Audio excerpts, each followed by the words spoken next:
స్వీటీకి ఏం కాకూడదని మా నాన్నని వీళ్ళని ఒప్పించి ఇక్కడికి తీసుకొచ్చింది.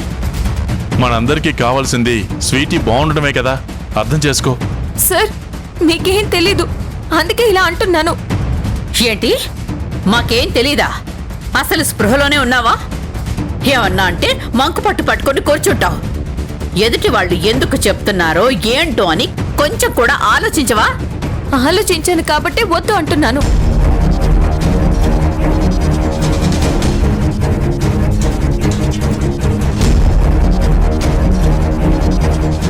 ఓకే ఫైన్, నీ ఆబ్జెక్షన్ ఏంటి? వీళ్ళు స్వీటీ కన్నవాళ్ళు కాదు అనే కదా?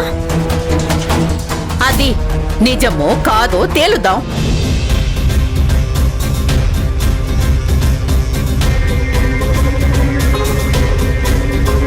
డాక్టర్, టెస్టులు చేస్తే వీళ్ళు స్వీటీ కన్నవాళ్ళో కాదో అని కూడా తెలిసిపోతుంది కదా? ఆఫ్ కోర్స్ తెలిసిపోతుంది.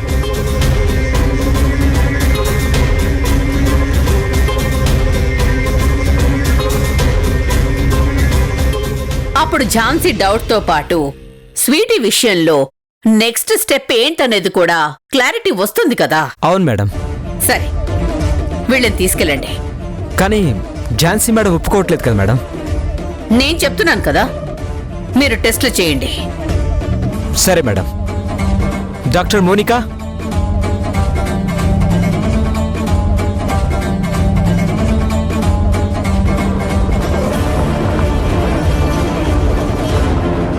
సార్ వీళ్ళు స్వీటీ పేరెంట్స్ అంటున్నారు. స్వీటీకి వీళ్ళ బోన్ మ్యారో మ్యాచ్ అవుతుందో లేదో ల్యాబ్కి తీసుకెళ్లి టెస్ట్ చేయండి. అలాగే సార్. త్వరగా చేయండి. మీరు ఈవిడితో వెళ్ళండి. రండి. వెళ్ళండి.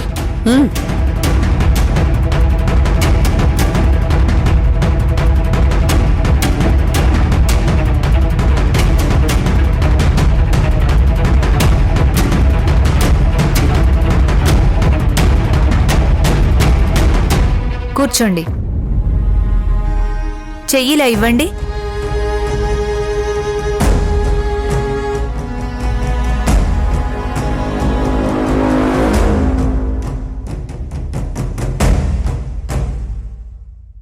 ఉసురేమో ఇరిసేసింది కరుసైన కాలమిలా, ఎగురేసిన జీవితమంతా చిరిమేసెను చీకటిలా, బాధ నీరు కూడా భాష లేక గొంతు మూగబోయనా, పొగిలినంతలోన పొంత నిండలేని నిండు వేదన, చేరదీయబోతే సాయమేమో యతి నీడ చేర్చనా, నేరమెవ్వరిదో దారి తప్పి నిన్ను చుట్టి వేసనా.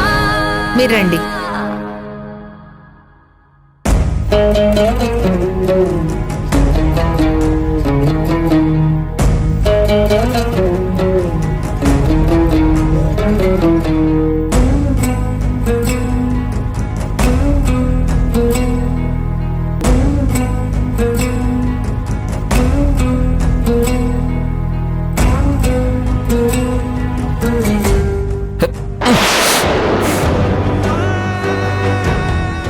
మావయ్య గారు, టాబ్లెట్స్ వేసుకోండి. అక్కర్లేదు.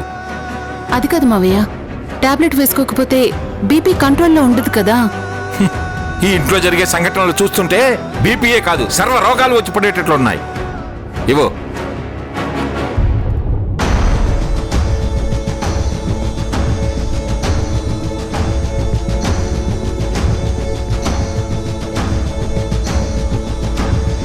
అసలు అక్కడ ఏం జరుగుతుందంటావురా? ఎవరు ఫోన్ కూడా చేయటం లేదు. ఈ ట్రీట్మెంట్ సంగతి ఏమో గానీ వీళ్ళ వల్ల మనం పేషెంట్లు అవుతున్నాం. ఇది ఇలాగే కొనసాగితే ఈ టెన్షన్ తట్టుకోలేక ఏదో ఒక రోజు నేనే పైకి పోతానేమో. నాన్న, మీరు టెన్షన్ పడకండి, అన్నయ్యతో నేను మాట్లాడతాను. రేయ్, స్పీకర్ ఆన్ చేయరా.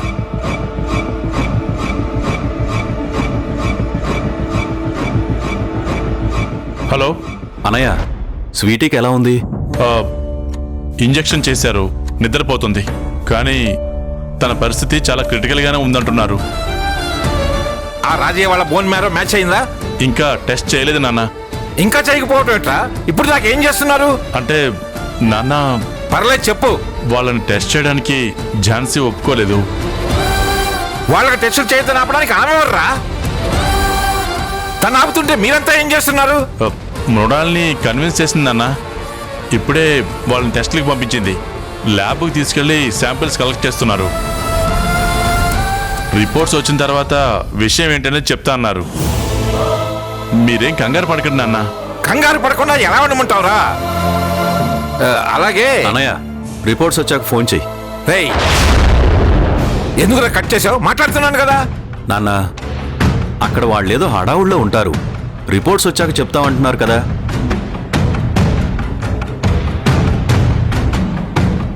అసలు ఈ ఝాన్సీ తన గురించి తనేమనుకుంటుంది? ఈ సొసైటీలో తనకంటే పెద్దవాళ్ళు ఎవరూ లేరనుకుంటుందా? ప్రతి విషయంలోనూ తన మాటే చెల్లాలనుకుంటుంది. పట్టు విడవదు, చెప్తే అర్థం చేసుకోదు. తను చేసే పనులకు ఒళ్ళు మండిపోతుంది.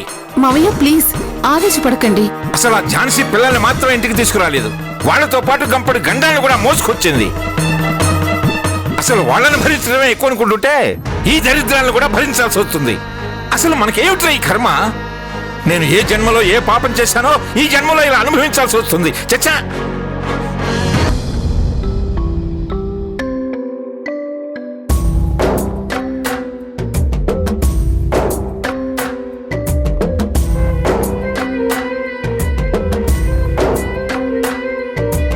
ఎటువైపో ఎటువైపో జీవితమే ఎటువైపో,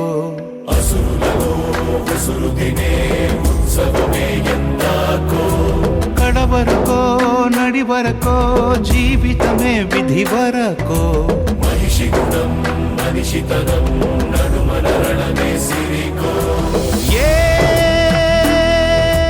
శ్రీవల్లి వచ్చి కూర్చోండి.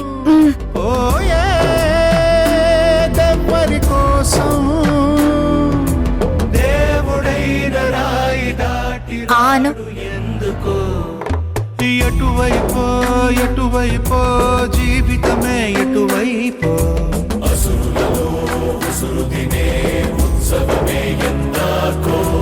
కడవరకో నడి వరకో జీవితమే విధి వరకో.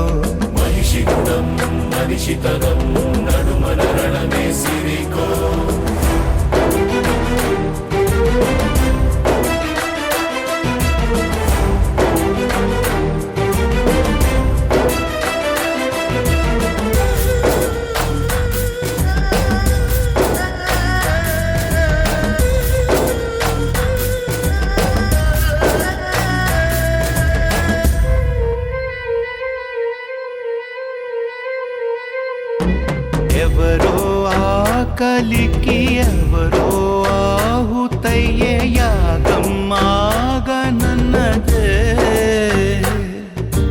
మేకవన్నె పులి మనలోనే కదిలి మననే తింటూ ఉన్నదే.